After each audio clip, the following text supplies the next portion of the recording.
नजरीन आवाज़ न्यूज़ में भलीकार आवां या बिशारा सुमरो नज़र विझंदासीं ख़ासि खबर।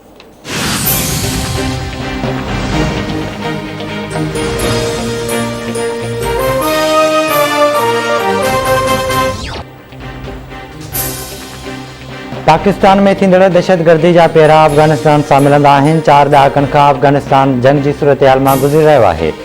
क़ौमी सलामती बाबति सलाहकार मोहिद यूसुफ जी प्रेस कॉन्फ्रेंस चवे थो पाकिस्तान जी सलामती लाइ ज़रूरी आहे त अफ़गानिस्तान में अमन क़ाइमु थिए।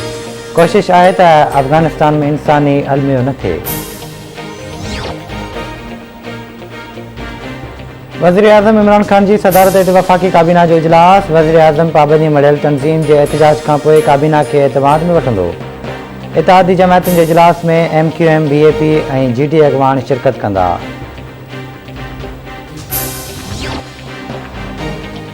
ओपोज़िशन जमायतूं रिलीफ न पर इंसाफ़ घुरी रहियूं आहिनि। आसिफ ज़रदारी आमरनि खां रिलीफ न घुरियो। हुकूमत कहिड़ी ग़लतफ़हमी जो शिकार आहे? BP सेनेटर शीर रहमान जो बयान। चवे थी नएब ऑर्डिनेंस हुकूमत जी बददियानती जो सबूत आहे।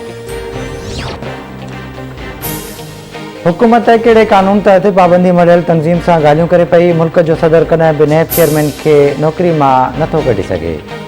ऑर्डिनेंस जो मतिलबु जेको न ॿुधंदो उनखे कढियो वेंदो। अॻूणे वज़ीर-ए-आज़म शाहिद सरकन अब्बासी जूं एहतसाब अदालत ॿाहिरां मीडिया सां ॻाल्हियूं। चयाईं हुकूमत अहिड़ो ऑर्डिनेंस जारी करे जेको रुॻो नून लीग ते लागू हुजे। हुकूमत रोज़ानो ऑर्डिनेंस जारी कंदी त तमाशो थींदो।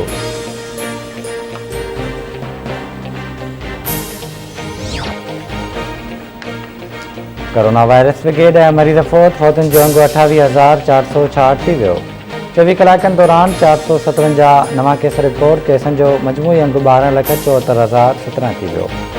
अहिड़े ताईं 12,22,987 मरीज़ वायरस खे शिकस्त ॾेई सिहतयाब थी विया।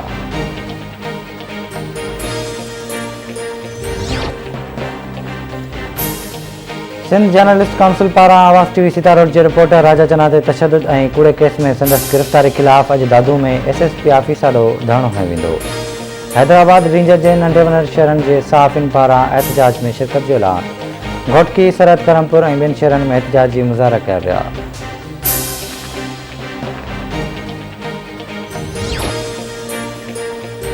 पनवाकिल वेझो इंदड़ बिरादरी जे मारिजी वियल 2 ॼणनि जी जनाज़ नमाज़। बाबू इंदड़ ऐं जबार इंदड़ जी जनाज़ नमाज़ हाल जे शरी में अदा कई वई। ॿिन्ही मक़तूलनि खे सवे आलियुनि अखियुनि सां अबाणे क़ब्रिस्तान में मिटीअ मां हवाले कयो वियो।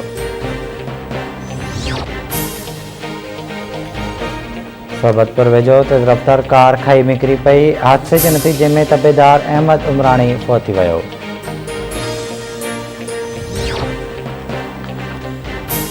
बांदी में बिलावल होटल भरिसां धड़ोड़ शख़्स जो लाश।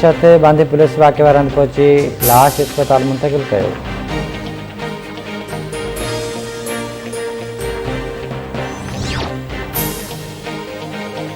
करुंडी वेझो नायाब नस्ल जी अंधी बुलड़ मुअल हालत में हथ।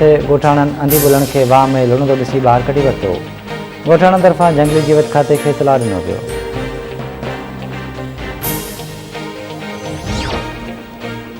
आइन अशरफ फिरोज़ में सिंध सागर पार्टी जे सरबराह मौलाना आज़ीज़ुल्लाह बोयो लालाणो करे वियो।